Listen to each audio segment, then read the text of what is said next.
City lights humming, vinyl breathing cool. Two talking fools. Breaking rules while they laugh and cruise. Everybody tunes in cause they love these fools. Do I flip in the boom bap fuel? Turn it up loud for the talking fools. Do I flip in the boom bap fuel? Turn it up loud for the talking fools. All right. Good evening. Welcome back to the Two Talking Fools. Tonight, it's just Kate doing a solo podcast here in the clubhouse here in Connecticut. I want to thank all of you for coming. And the reason why we're doing this tonight, and I'm very grateful that Eric is here to talk to us, is because a lot of you reached out specifically on YouTube about 7OH, your struggles with it, your problems with it, trying to get off of it. And how scared people are, because imagine being addicted to something and then having it abruptly taken away from you, or the potential of. There's a lot of things that can go on with this topic. I took initial, let's just say, interest in it when I went on a rabbit hole on TikTok and decided that I too wanted to see how easy it was to get this type of medication. Went 15 minutes to the Massachusetts border, went in and found literal candy shops full of this drug. Needless to say, we're on tonight with Eric. Eric is from Texas, and his story is very interesting. And for those of you who are trying to get off of this, we hear you, we see you, and Eric is going to share his story. These are not easy stories to tell. And Eric, it took you 5 times, I believe you said, to get off this. Yeah. Let's dive into this. Eric, welcome to the Two Talking Fools podcast. Hi. Thank you very much. I appreciate it. Happy to be here. So, I don't know, I guess where we begin is let's talk a little bit about you before we get into, let's say, the 7OH. Okay. Was this something, do you have an addictive personality? Tell me a little bit about yourself. Sure. Well, just like everyone else, well, I should say most people in high school, you play around with stuff, right? But I never got too crazy into it in general. But so recently I went through an alcohol problem. I'd say from around 2010 till about, I quit drinking in 21. So I've definitely got some history with addiction there. But other than alcohol and cigarettes that I used to be addicted to, and, legal stuff, right? Just, I was never a guy that was using cocaine a lot, or I wasn't smoking a lot of weed. I wasn't really doing anything crazy. Just, I'd gotten past let's say I quit smoking like right before I quit drinking in 21. And then I had some major surgery, which helped me rededicate myself to healthy lifestyles. Yeah. And I guess it was in 2024, just moving along to where I got addicted. Right. Yeah. So a friend of mine said, you got to try this stuff. Right. He said, go look up 7-hydroxy online. He's like, there's a website and you can get he's like, just request a free sample. You'll get 5 tabs for like $2 for shipping. So I did that, and I'm looking at these 5 tabs and I don't know what to expect. He was telling me how a friend of his was just like knocked out after doing it, like was just completely gone. So I'm like, okay, well, I have 0 tolerance. I'm like, should I take a whole one? He's like, start with half. So these were 15 milligram tablets. So I was taking about 7.5, I guess. I mean, it was cut with my fingers, so it wasn't exactly an exact science, right? Now, this is after you quit drinking. Yes. About 3 years after. Oh my God. Okay. No, right? Like you did so good, like to quit alcohol, to quit cigarettes. It's literally the most difficult thing, but okay. So, I lost my thought. Right. So I took it once, and, I have no history with pills, right? I mean, I'm sure I've taken tramadol stuff when I was younger. I'm sure when I had my wisdom teeth pulled, I had something, because that was in the early 2000s when everyone got pills, right? Yeah. But I mean, it's not like I ever used them and abused them. It was just, doctor's orders only, and I always followed directions, and I didn't know, whatever. So I took this half tablet. So when I felt that feeling that an opioid gives you, that warm brain hug that I think I heard on previous podcasts here, which is a really good description, by the way, I was just blown away by it. I didn't know I was in danger. I just liked the feeling. And so I did it the next night, and Felt great. So I'm just sitting there watching TV. Like it was like when I used to drink. Pop a tablet. I'm just watching TV for like a couple, 2 or 3 hours, feeling Yeah. really nice the whole time. And then when it wears off, I go to bed. No harm, right? No. I wasn't doing it in the mornings or during the day. It was just at night, kind of like having a drink and then going to bed. So I didn't suspect anything. Now, I'd say about within a week of this happening, I told my friend I was using it every day, and he said, "Stop. Use it once a week." He's like, "Or every other day." Or he's like, "Do not do it every day. You're gonna regret that." So I don't know I don't know if saying I was surprised that I couldn't do it is accurate. I think I just didn't heed the warning, right? 'Cause I didn't understand what that kind of addiction could feel like, and so I thought, "Okay, well, he's being cautious, but whatever." So this was And you're only in taking half a pill. You're only doing it at yeah, night. yeah, what's the harm, right? I Right, mean, right, it's almost following the directions that are on the packages, right? Like, use a quarter of a tab once a day tops, you know? I mean, right. I was pretty much following those directions, except they didn't have them then.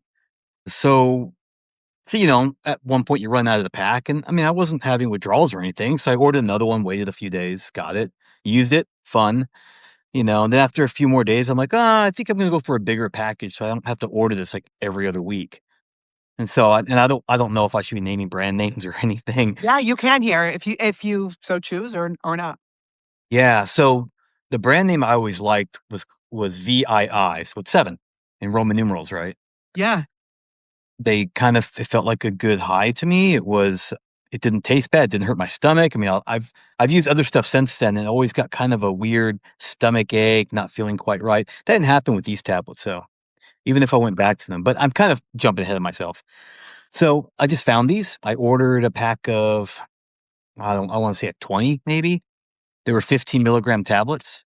So the way I was using them, I'm like, it's like a month supply, you know, and I don't remember how much it cost, but it wasn't like a horrible high amount. I'm gonna say, you know, maybe 50 bucks, 40 bucks, but for Okay, for 20 a month. tabs yeah, I mean, I was getting like 20 tabs that and I was using half a tab, so it was lasting like 40 days. So what's 50 bucks? Who cares? Right, Right? right. Justifiable. Sure. It's still cheaper than beer, you know. Right. Facts. Facts. That's scary. That's scary. But yes. At that level, it is, right? Yeah. So then let's see here. It kind of got a little bit more when I think I decided to start to try a full pill just on a whim. Let's go to 15 milligrams. And I started doing that every night. And then I discovered that, well, I don't want to get into the activities I like to do, like walking and stuff, but we don't want to jump into that stuff. It just felt nice, right? And Yeah, yeah. so then I noticed that they had other pills. They started coming out with flavors like raspberry and I don't remember the others. There was a mint, I think. And those were 20 milligrams. I started doing that. So now I'm taking 20 milligrams and I'm still feeling okay. I don't feel any danger. So And you're this whole still doing it at night. what? What's that? And you're still doing it at night. It's just Yeah. night. It's not like It never, it's yeah. It never, I want to say it never affected work, but one thing I did notice towards the end, so I started this in late June of 24, right? In August of 24, I was staying up later, maybe taking a second dose sometimes, and I couldn't sleep on this stuff. I don't think anyone can. It's like, well, I don't want to say anyone. I couldn't at those doses. So if I took one, say at 11 p.m., I was up till 2. There was no way I could try to sleep, but I'd be tossing, you know, nothing. It just didn't work out. So I would end up, you know, getting like 4 hours of sleep a night. And it wasn't restful sleep. I woke up feeling like maybe I dozed for 10 minutes, you know, I didn't feel great. So in a way, work did get affected. And the other thing I noticed, and I think this is when I decided I had to stop, was a friend of mine recommended a book. And so I started to read it and I would read it while I was on it. And I couldn't focus. It would take me 20 minutes to read a page.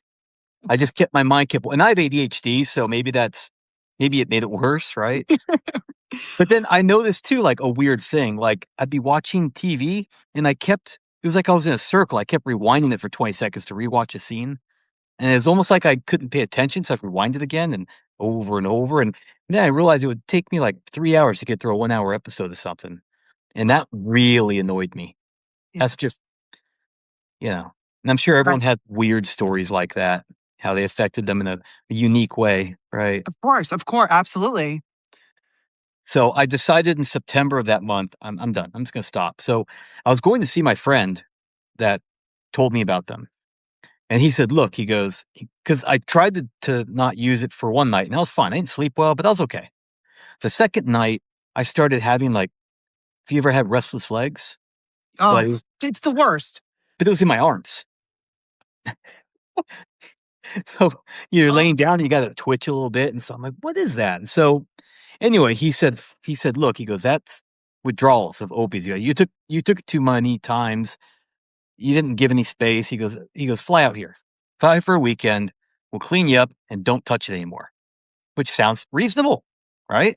So I went out there, just laid in his bed for like 4 days, and I just had some twitchiness, and I think at one point I discovered that I could take kratom and it would make the withdrawals go away. And so I would take 1 or 2 grams of kratom and I'd feel better for a couple of hours. I'm like, "Okay, cool." And at one point I lost the bottle in his house somewhere. And so I had gone like 24 hours. I was twitchy and uncomfortable. And he's like, "Look," he goes, "just take a 7 pill so you can sleep well tonight and start over tomorrow." Well, that I didn't like the idea, but all right. So I did, and I slept great. And then I took a tablet that he had given me and I cut it into four pieces, right? And so that way, if I felt, I was worried that on the plane home I would be in a tight space, and if I was uncomfortable, I might have a bit of an anxiety or a panic attack. sure. Yeah. So yeah, it's fine home. I popped like a fourth of one, and it lasted me a bit, and I was okay, you know. And after I got home, I just said, "Nope, not touching it." And a couple days withdrawals were done. It wasn't that bad that time. So after a couple of weeks, I'm like, "Yeah, I just want to do it one more time." I just want to feel that warm hug again. How? Just 2 or 3 weeks later, and I took one, and then I was back on that routine of every night, and I was like, "Well, I could take kratom, it'll stop it, and it's not that bad." And the one thing looking back that I noticed was when I was doing it the first time, I was taking 30 to 40 milligrams a night when I finally said, "I'm gonna stop." Like, I started at, like, 7, but I got to 30 and 40. Wow. And the second time I was using, by the time I quit, I was doing 60 milligrams a night. But I was still doing it at night, right? So I started back up in October of 24, and then in December, I decided I'm just gonna stop. December 1st will be my day, and I'm gonna taper because quitting was getting more uncomfortable than it was the first time. So someone on Reddit had told me about this taper schedule he had created where he would take all the tablets and he would cut them up into eighths, right? So 8 pieces per tablet. And he's like, every day or every 2 days, just remove 1/8 and just know that that's how much you're taking that day. So you'll be uncomfortable, but it won't be that bad. Right. Right. And Okay. it makes sense, It right? does. If yeah, Instead of a really bad withdrawal, you'll have a very slow, it'll be drawn out, you'll be uncomfortable, tapered. it'll be horrible. Sure. That's the idea. So I started using kratom wherever I needed to because it still hurt, right? So by January of 25, I was off 7, but now I was using 20 grams a day of kratom. And when I tried to lower the kratom, I had the same withdrawals. Wow. So I wasn't in a better place. I was just on a cheaper product. Right. So I did that until for a month. And then I realized 7, it's more expensive, but at least I don't feel like I've got this leaf stuff in my stomach. I was like, maybe it'll be cleaner that way. I won't be taking 20 pills to. So I went back on 7 because it was better than kratom. And I did that. Now I was taking them during the day. This was the first time I would take them at work. So this But I is my wonder, third I cycle. wonder what, like, I wonder, Eric, what made you jump? Like, okay, so it's like you said, like we initially talked, it got worse and worse and worse. But at this point, you were sober from it for a bit. What made you now want to take it during the day? I don't know, actually. I I don't know. What I did notice was my withdrawals were happening, like, when I was taking it only at night, I would notice that I would start having small withdrawals by, like, say, 5 p.m. It's like, "Okay, I'll take a little bit before I leave work. I don't wanna get in a car wreck, so I'll take a tiny bit to lower that, and then I'll go home." And it started creeping to 4 and then 3 p.m. So I was beginning to have a serious problem. right? And so eventually it would I'd wake up in the morning and sometimes I'd feel a little off. So I'd take a little bit in the morning and I was like, oh, that really felt nice. It's a nice way to get up, and I We're remember laughing about it, but it's not funny. Like, we're laughing but it's not funny, but I was in a trap. And I think I was starting to appreciate the trap at this point, yeah, you know? yeah. Yeah, no, you're right. It's in hindsight, when you're past it all, you're like, that's kind of funny, like not ha ha funny, but yeah, it's easy to laugh at problems after it's over, right? No, you're right. Now, at this point, are you talking to your friend and telling him again, like, "Hey, I'm, like, really hooked, like, I'm taking it during the day," or are you, like, embarrassed now to tell him? I mean, we talked about everything, me and him. So I'm sure I did. I really don't remember, but I remember, yeah, no, I don't remember if I told him a whole lot about it. I remember that he apologized to me for introducing it to me. Right. But and I kept telling him, "No, no, I'm responsible for myself. I did this to myself. You don't have to apologize." But, Eric, yeah, this is a very, like, ongoing thing that we hear is, like, like, as you know, the first one we did, the interview, she herself, she got a free pack sample from her husband's work. Like, it feels like a lot of this free sample came about this was their marketing scheme or their way to market it through. I suppose it's brilliant, but it's very harmful because this is how it starts. It's innocent. yeah, And again, I have to say this too. I was born in 1984. Up until recent, I've never heard of kratom in my entire life. right. I first heard of kratom in, I wanna say around 2018, and I used it a little bit because I heard it can help you stop drinking. And this was when I was in the middle of all that, and I noticed if I took some, I didn't have a desire, but I just didn't like taking it. Right. And so I didn't really get into it that much back then. But yeah, same here. I mean, I just heard about it maybe, well, okay, I guess bit longer ago than you, 8 years ago. Yeah. No, but yeah, no, I get it. It's new. All right. So where are we at now? So let's get back to your, because I don't want to derail our story. Let me think here. So we're on the third cycle. This Yeah. went on from late January of 25 through April of 25. Oh man, so this was when I wanted to stop again, and I don't remember how much I was taking at this point, but I don't want to say friend, someone I know online, right? So he told me, look, he's like, subs will work. Subs will remove like 80 or 90% of the withdrawals, and you can just stop. Do you be on subs for a week and then just stop everything, right? And so I did that. And wow, it was so much easier. Really? Oh, like I said, it took like 80, 90% of the withdrawals away. So I would have a little kratom on the first couple of days and Yeah. then just stop everything. I'm good. Wow. It was a huge difference. It's a little embarrassing to use the online website to get the prescription because you got to admit your problem to a doctor, right? And he's going to Right. put for what the medical community does with subs, which is 8 milligrams of subs twice a day for like 30 or 60 days, and then we'll talk about lowering it. And I knew that there was some serious withdrawals coming from subs because, funny enough, the friend that first introduced me, he used 7.0 to get off of subs, the Suboxone. Can you explain that drug at all? I've been hearing about that too, but I don't know enough about it. So it's I mean, okay, I only know a little bit myself, but it's really it's a very strong opioid, but it doesn't get you high. It's missing that piece of it. And so the thing is, you've got these opioids that are wrapping around your mu receptor, if I'm pronouncing that right. Yeah. And the Suboxone, and I know I'm pronouncing that wrong, but close enough. The subs, Yeah. it it kind of wraps around that same receptor, and it'll kick off most substances that are wrapped around it because it's see, this is where if I had a bit of a medical degree, I might be able to understand it properly. I don't want to give I want to use terms. I'm like, I don't know if that's proper, so maybe I'll just say it kicks off all the stuff, Yeah. the other stuff that's there, and it wraps around it and covers it. And so the thing is, if you use subs for too long and then you remove that, the subs have a very long half-life, and so it kind of, I don't know, makes the withdrawals last forever. It's like the friend of mine that used 7 to get off of subs, he went cold turkey on subs, and for like 6 weeks, he said he was shaking, sweating, going through all the opioid withdrawals from subs because he just said, I don't want to be on this anymore. And it was towards the very end when he just was like wanting some kind of relief. And so he tried 7, got himself into addiction. And he was taking it whenever he felt withdrawal. So he was taking like 8 times a day. I don't remember the dosage. This was 2 years ago. I don't remember details really. Sure. But in any case, so I use subs, and what I was told was that as long as you don't use subs more than 10 days or so, you won't get that dependency on them.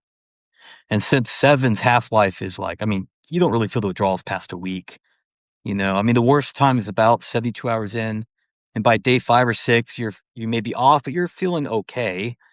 I know everyone's different, right? Some people are in hell for a long time, Sure. but within 2 weeks, your withdrawals are pretty much done with 7-0 or 1 week. So you just stay on subs long enough for that withdrawal to be complete, and then you stop subs, and you're good. And then the mental battle begins. All right, don't go back. Right. So we have this easy way of getting off using subs or even kratom. It's really not that bad. But you're replacing the dependency. And if you're able to get off, like I just mentioned with subs, you quit in time, you're fine. Now you've got this, oh, I know an easy way to get off. So I can use it occasionally, and then I'll just get off again. Right. So that's probably what got me to start doing it again the very next month, May of last year. No.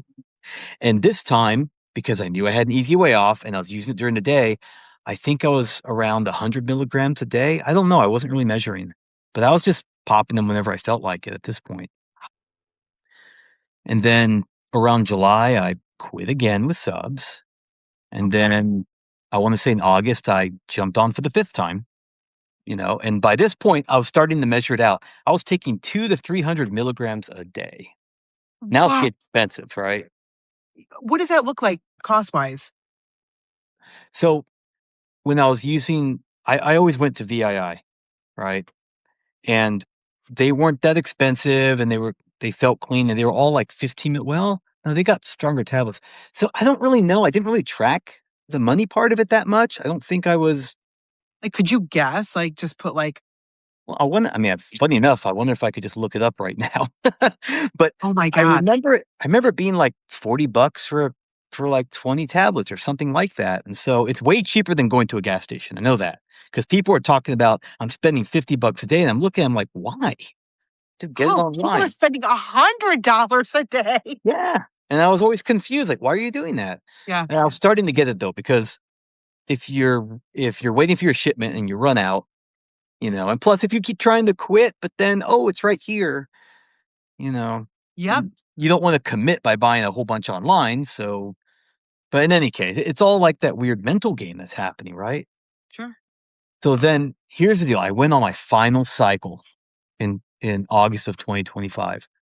And in October, maybe it was late September, I decided I was just done. So I started using kratom to get off of it. I didn't want to use subs too much, because there's always that fear that you're going to run out and have to call the doctor again.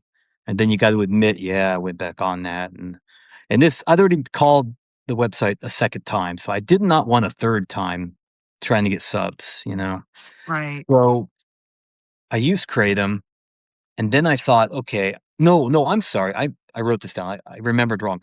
I use subs. I also use kratom for some of the withdrawals that you get with the subs, right? But then I realized I didn't want to use subs for too long, and I was still taking kratom. So I stopped subs. I used kratom for like 2 or 3 more weeks, and then I used subs to get off of kratom. If are you following me? Yeah. Yeah. Wow. And the trick to using subs like that is, they want you to take like 8 milligrams twice a day, right? Which is not, you don't need that much, and it's going to get you with a new physical dependency. So I would cut up the strips down to where I got like 0.5 milligrams. And I would take one of those, wait 2 or 3 hours. If I still felt withdrawals, I would take another 0.5. So I was trying to keep it as low as possible. And by day 3, you can just use 0.5 and pretty much be okay for the day. And by, I think around day 6, I'd go to 0.25. And then day 10, I would just stop using. And that's what we're calling a rapid sub taper. Okay. Right? Yeah. So I did that in October, and the thing that was bugging me was I knew there was a mental battle and I was gonna go back. I saw the pattern. I have an addiction history. Yeah. I quit alcohol 3 or 4 times. I knew exactly what was happening. So, I was trying to find the solution to that, and someone was saying that Wellbutrin is great because it ups your baseline dopamine, and so you may not be looking for that fix, right? And they also said it helps with pause, which is like it's like post-acute withdrawal symptoms is what it stands for. And Okay. so, like, maybe 2 or 3 weeks after quitting, you are suddenly very fatigued, very depressed. Nothing interests you ever. And I think that was mentioned in your previous interview about this Yeah. stuff, right? And so I decided, let's give Wellbutrin a try. And I did that, and it went away. The fatigue went away. I mean, it went away in the beginning, kind of came back, and then it was gone like 3 weeks later. And then I noticed when I was at the gas station and I saw the product, I had the mental ability to say no. I'd want it, but I'd be like, "That's a bad idea," and I'd walk away. How So great. it worked for me. I'm not saying it works for everyone like that, but it balanced me out pretty well. So that was my miracle cure, right? Was being on Wellbutrin, and suddenly I had the willpower to say no, and I noticed it really helped with my ADHD, so my focus was better, and my life kind of improved from that point. Do you know, like, how much that helps somebody just listening that is like, I'm looking for anything. I'm looking for a glimmer of hope. Like, just you sharing that could help thousands of people. You don't even know. So, Right, can right. you? I want to talk a little bit about we mental health's important, and I want to talk about something you said. Explain, if you can, the warm going from that warm hug that you feel to feeling that state of like nothing. Others have said it feels very gray. There's no there's no gumption in life. There's no reason. Everything is absolutely gray. It that must be profound. Like that must play into this like more as much as the physical part of it is just knowing that you're going to go from feeling that to to feeling gray. Right? Yeah, because like, when you stop, you're gonna have a painful time, and then you're gonna have a bleh time, and you don't know how long it's gonna last. For some people, it depends on how much you've taken and for how long you were taking it. It can be anywhere from a month to a year or 2. And Right. so, you've got that big unknown, right? You don't know when you're gonna feel better, and so it's really easy to say, "I'm gonna take a little bit more just to take a break from this feeling," and then you end up going, "This feels so much better," and you're stuck in the loop again. It's Right. that tragic addiction cycle. Right. Let me ask you this question. Is 7-O something that is talked about, like is it talked about, like, amongst others? Like, will you go like, "Oh, hey, how's it going? Have you tried any good 7-O?" I know that's really, like, dumb what I just said, but well, you know how people are with alcohol, like, "Hey, have you tried that wine lately? Have you tried this lately? Have you done this shit lately? Oh, you tried that new vape pen, this." Is 7-O like that, or is it truly like you go into the gas station or buy it online, but let's just say gas station, you go in, you get it, you take it, and it's like, "We don't need to talk about that, I'm on it."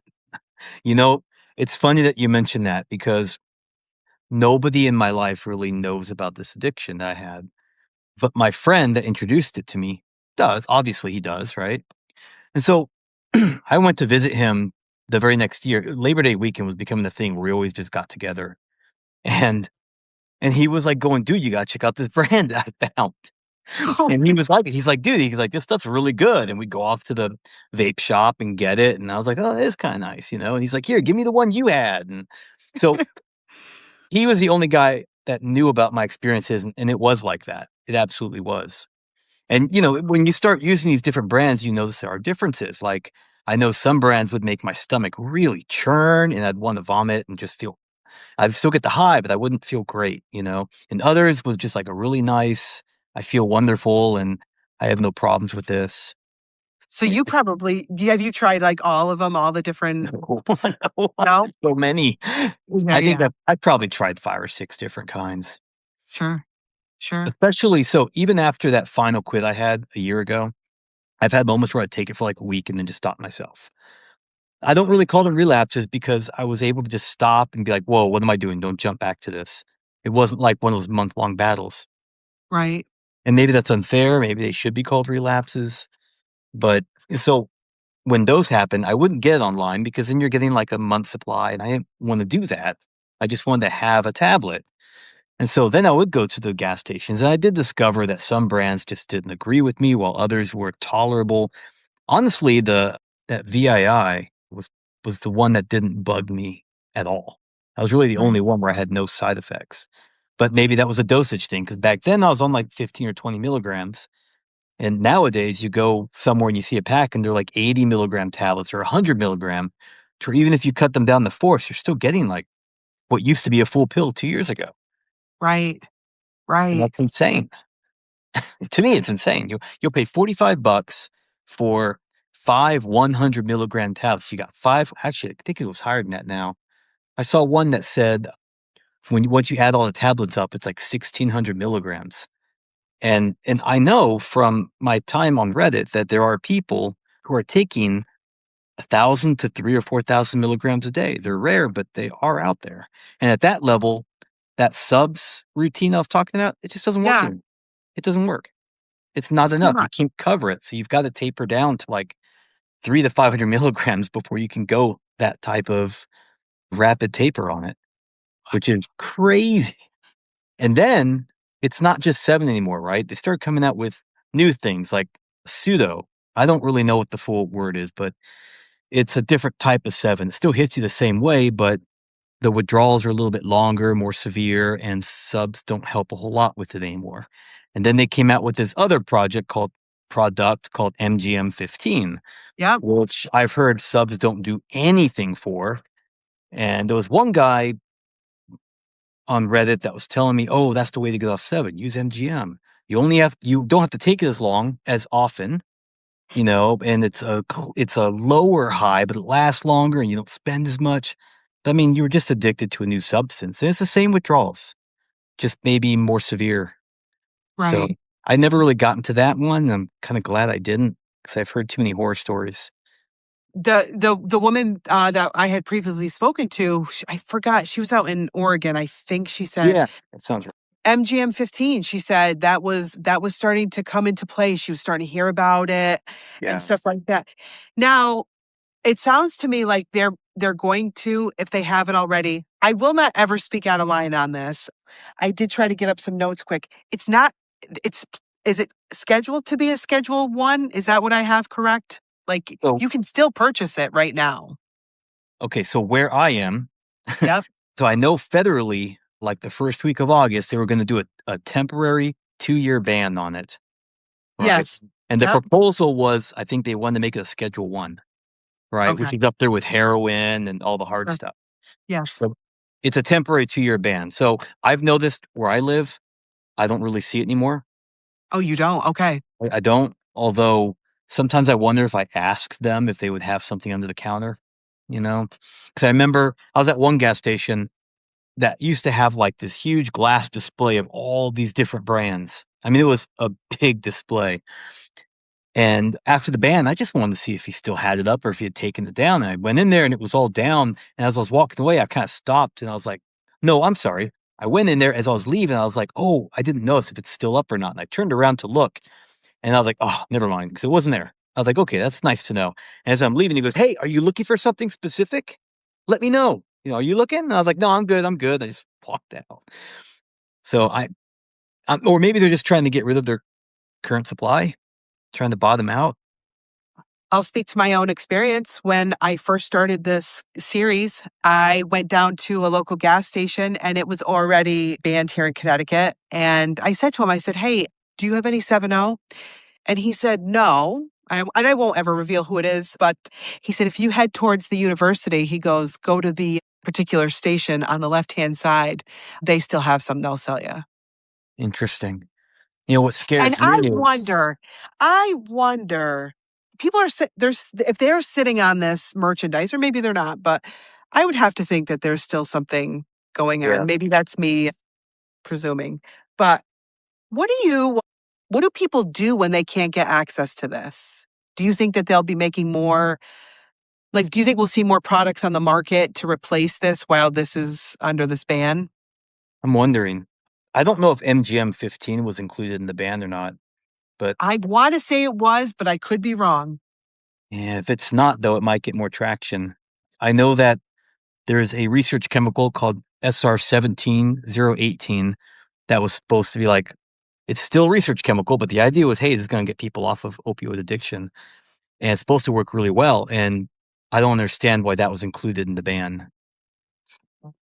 But other than that, I really don't know. 7-0, I haven't seen around. Pseudo was always under the name 7-0. You'd have to look at the ingredients to know if it was pseudo or not. And I Yeah. have a feeling that's gone too. MGM, I have no idea. I never really went to that circle. And I know a lot of these products were starting to get advertised as proprietary blends. So you know what was in there. And I imagine it was probably MGM in those products. But I was tempted to look into it and just decided not to. And I guess I was fortunate. Thank God you didn't. Thank God. Yeah. There's a guy on TikTok. He'll actually take the pills, like all the various 7-OH, and he'll send them to a lab to see actually what's in it. Yeah. And some of them, he's like, holy shit. He goes, what you guys think you're taking, he's like, whatever this is, he goes, this is next. This is next level. And it's all it's like synthetic, right? I mean, is that safe to say that? I think so. It's a blend of who knows what you're getting. You don't know what you're getting. Oh. And who Let me knows what just the consequences are, because you hear about, I know hormonally it really messes with your body, like your endocrine system. Yeah. Because I've heard of like menstrual cycles being interrupted. I know that, like, I don't know how I'm sure there's male stuff going on. I know testosterone drops, the levels drop. Yeah. Yeah. Um, Shoot, I'm sure there's a lot more that I'm not thinking of. I've heard of people getting bad skin for like Yeah. flaky skin. I've heard of people losing hair. The side effects can be pretty nasty over time, right? Yeah. So the first time you take it, it's all happy, and Right. like every drug, right? Do you think there's a place for it? I do have users that have reached out to me and said, "Hey, you do talk a lot about people who are trying to get off of it, but there are people that use it for medical issues." Do you have any thoughts on that? It's funny. I've been asked that before, and my answer was, and I guess it's still the same. Maybe there is. I don't know. Personally, I'm doubting it, but maybe under the proper doses, maybe if it's carefully given, kind of like we have with, say, Percocet or tramadol or those things. I mean, there is, or even fentanyl, there's a legitimate use for that stuff if, it's proper precautions are taken, right? And so I Right. imagine maybe this stuff is the same way. Maybe we need to isolate some chemical in these alkaloids because there's a whole bunch of stuff in it. I'm sure there's something useful in here. I don't know what it is, but Right. I don't think we should just toss it and say this is useless. I think that, like, I've heard of people using it for pain management, right? Yes. And I think that's great. These are people that aren't able to get their strong medications that they used to. They've been cut off for some reason.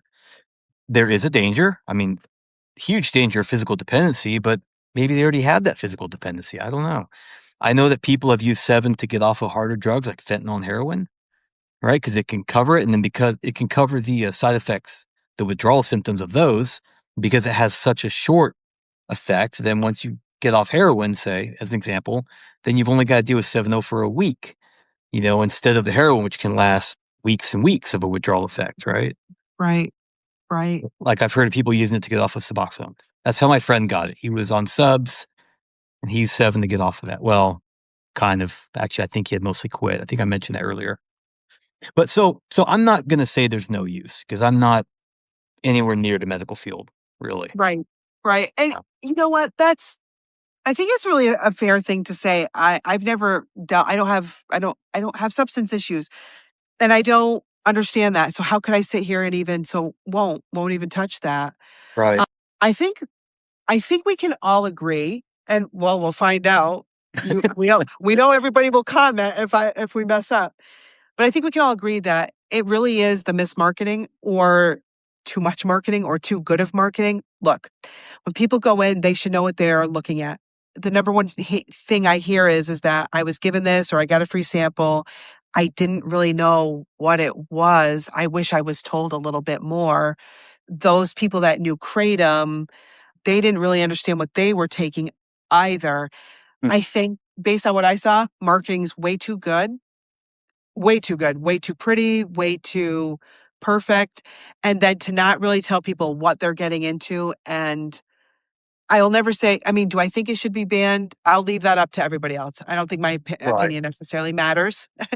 But I wouldn't want kids to be able to go in there and say, "Hey, what the fuck? Like, forget trying to get alcohol at 21. We'll just get a 5-pack or 7-pack of 7-0 or something like that." That's a freaking problem. I mean, I know Um, I could be wrong, but I believe they have a 21 plus on the yes, packages. But they do.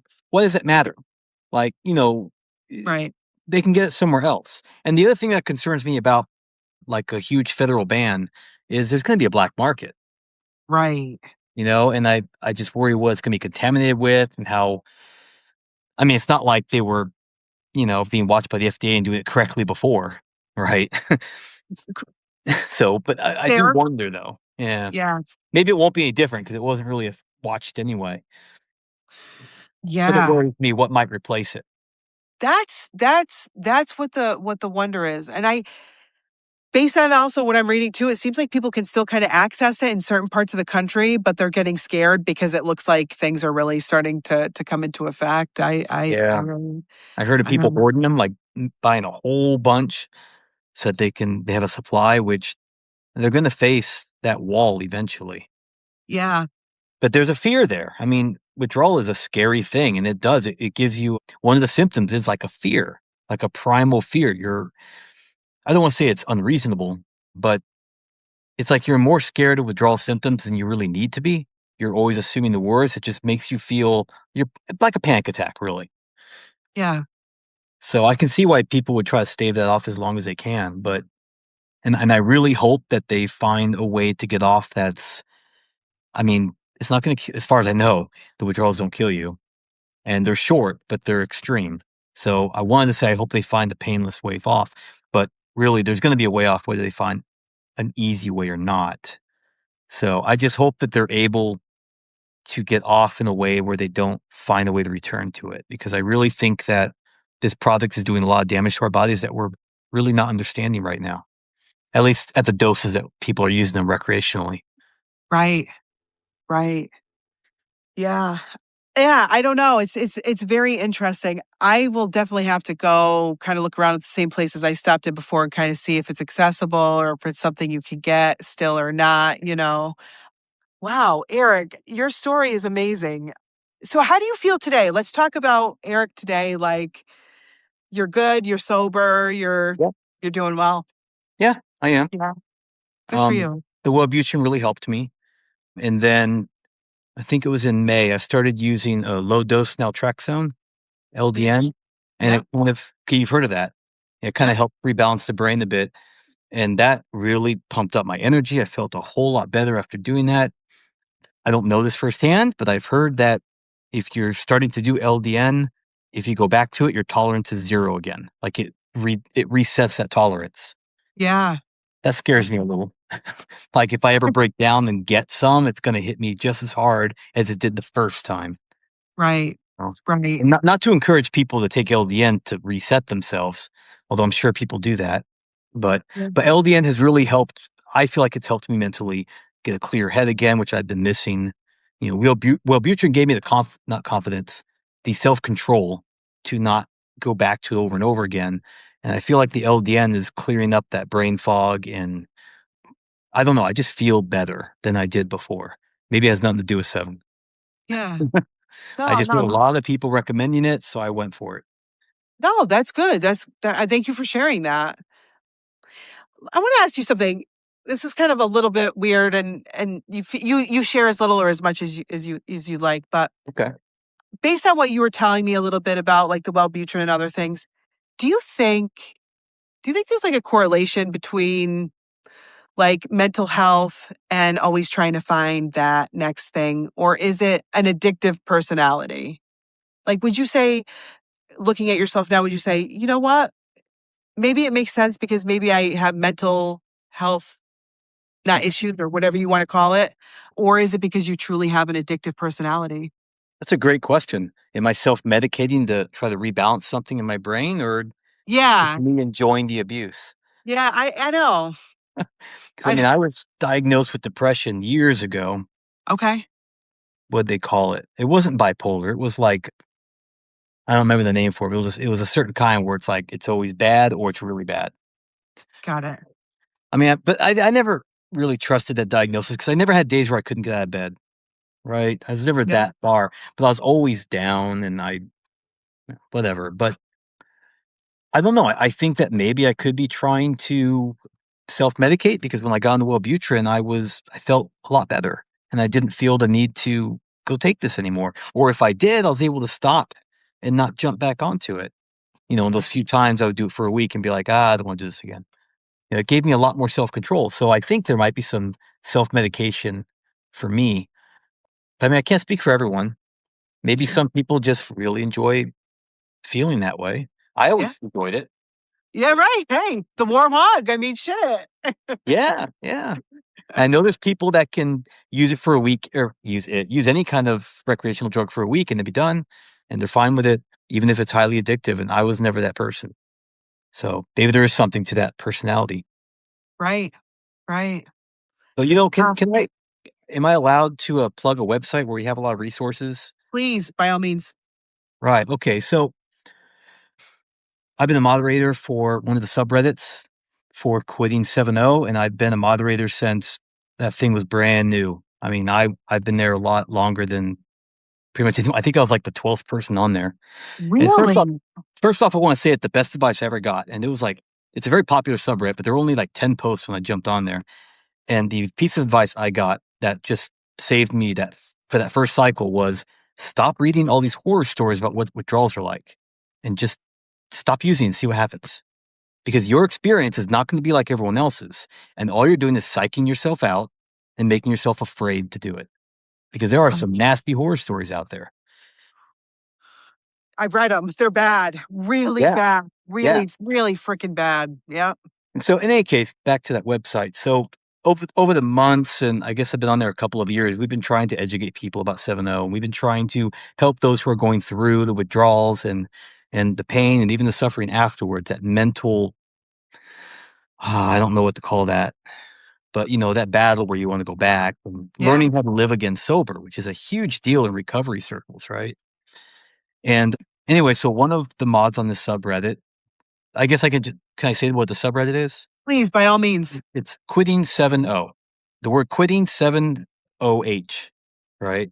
Yeah. And so one of our mods developed a website called quitting70.org, and there is a ton of resources on there about different medications you can take, not medication, I'm sorry, supplements and some meds that'll help with withdrawal symptoms. All right. So if you don't want to jump into subs, which I know is scary for a lot of people, and you're worried about, oh, it's going to be on my medical records. And I think that could be a legit fear. Sure. Uh, and if you just don't want to go that route and you can't get a hold of this SR, people are calling it a miracle, but I haven't tried it. So I can't really speak for it. If you don't want to go those routes and you're kind of stuck, there's a whole lot of different supplements that can help. It won't take it away. It'll help. Things Okay. like black seed oil helped me a lot when I was trying to quit kratom alone. It made a difference for me. Liposomal vitamin C, it's kind of you gotta kinda take a lot. It's a lot, but there's a whole regimen if you wanna try that to quit this addiction. But anyway, so that website will have a lot of those helper med descriptions and how it helps and what to go through. It also has a lot of other resources like, where you can go for meetings if you want That's to do great. like an AA type thing for kratom. I wanna keep talking about what's on there, but I haven't been there in a while. I'm drawing blanks. But it's worth listeners who are going through this issue, it's worth just going to the website just to get some information. Maybe you Yeah. won't find it useful, maybe you will, but if you're looking for a way out, it's worth looking at, right? Absolutely. It's Yeah. worth popping on there. Yeah. And we've also 100%. I'll put that in the description. People can Sure. go to it. That's fantastic. We also have a Discord server. If somebody wants to chat with someone live while they're going through a 2 a.m. craving. And you know what? I'll have to send you the link for that server, Please uh, do. because I can't think off the top of my head. But yeah, we've really tried to develop a community to help people who are going through this difficult time, because I know that a lot of people didn't mean to get there. They were blind. Yeah. People told them, try this kratom extract. I hear that a lot. And I was one of those people. I had no idea what I was getting into. So That's incredible. That's yes, please send that to me.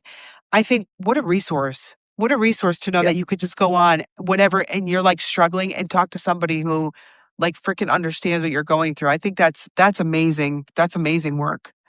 Yeah. we're hoping it helps. I think we have about between 1,000 and 1,500 members on this server. I'm not sure how many people are active. Honestly, I'm not very active on it, just because, you know. But a lot of people are. A lot of people like me who have a lot of experience in quitting the substance, and people who are in the middle of it who just need someone else to talk to. Yeah. It is definitely a mental battle, especially after that week. After that hell week, the mental battle is insane. It's hard to describe it. I guess it'd be like when you quit smoking and you really want to go back. Think of that happening for like a couple, 2 or 3 months. It's pretty extreme. Yeah, it's just every now and then you want it, and then you just easy to jump in. So, and that's the other thing, is that when you've been using it for a long time, when you go back to it, it doesn't feel like it did the first time.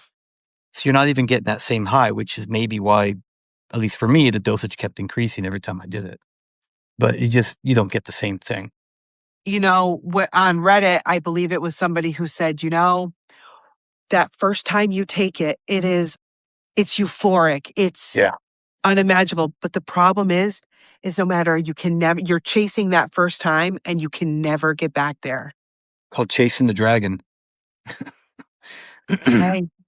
And you will hurt yourself trying to capture it. Yeah. You really Yeah. will. Yeah. Wow. Eric, I wanna thank you so much for your time. This has been an incredible you've given so much information and you're gonna give me those links after and Yeah, everything. I will. Sure. Is there anything else you want to say before we finalize and finish off? Is there anything you want to say to everybody listening tonight? There's a lot of people that are going to watch this. I guess the main thing I would say is that you're absolutely not alone. There are a lot of people suffering. A lot of people didn't know what they were getting into. I'm sorry. Bad timing for this. No, you're okay. But I think a lot of people are concerned that they're alone. They don't have anyone out there to help them. Someone finding your podcast could just be reaching out looking for help because they haven't heard of this. They don't know what they're stuck in. You are absolutely not alone. A lot of people are going through this. They're innocents. They got trapped by a fancy package in marketing. They were told it was just kratom and it's not a big deal. It just feels nicer. And you end up in this horrible place and you don't know how you got there. Maybe you've never touched pills before, right? But now you're in this unknown place and it hurts when you try to stop.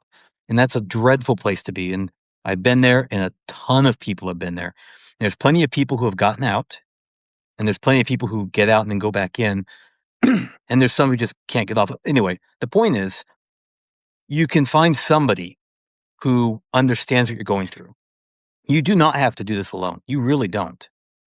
And I hope that people understand that. And also, don't let the horror stories of people who are stopping make you not stop, right? Because that piece of advice is what got me to quit the first time. And it was such a golden piece of advice. And I see so many people getting tripped up in the subreddit that I'm on. That's just, they're always like, I'm afraid, I'm afraid, I'm afraid. And yeah, there's reason to be afraid, but it doesn't have to be that guy that, was like crying all night and couldn't get a wink of sleep and knows it's going to get worse because there's a peak, right? Right. Your story may not be like that. Probably won't be. Everyone's unique to a point. And there's also that personal fortitude. Maybe it won't be as hard for you to go through that. Maybe that person is just can't take that kind of abuse. Like I've had panic attacks since I was a teenager, right? So the idea of having anxiety, which is a huge symptom of this, it just terrifies me. Yeah. And for someone else, it may not be. They may be fine with feeling that way. So, everyone's story is going to be different. Find your own. Everyone's going to have a different road to quit, right? Find your own. And the best way to start doing that is to stop reading these horror stories and just start trying. Taper down or quit completely. Use a helper med. There's a lot of different paths out there. And through all of it, there are people who you can talk to during that time. So there are resources. There were not when I was coming through this 2 years ago. There was like nothing, but there are now. Yeah. So there's no reason to suffer. It's, we're, yeah, it's 2026. There's lots of different ways to not have to suffer completely. Right. So some people Absolutely. are real advocates of you got to go through that pain. And only then will you understand that you'll never want to go back. And that's not true. People will go back after that. Right. It Right. just you're just physically in pain. There's no shame 100%. in seeking help, and there's a lot of help out there if you want to find it. So don't That's give up. right. And if Eric. you go back, don't give up. You can keep trying to quit. Yeah. Some Hey, people quit for 2 years, but they keep going. you are living proof that it can be done. You really are. 5 cycles. 5, 5. which is embarrassing, really. Nah. So I guess I never quit. I just took like 2 or 3 week breaks. Yeah. Yeah. You never gave up. That's the most important thing. Right. Thank you for your time Yep. so much. Thank you for sharing, opening up everything. Thank you for the valuable information. You and I will not stay out of contact. We're friends now. As soon as this is done, I will obviously send you the link and Okay. everything, and we'll go from there. And I want to help any way I can and use our platform to help. So we'll stay in touch. Your subreddit has been so good to me.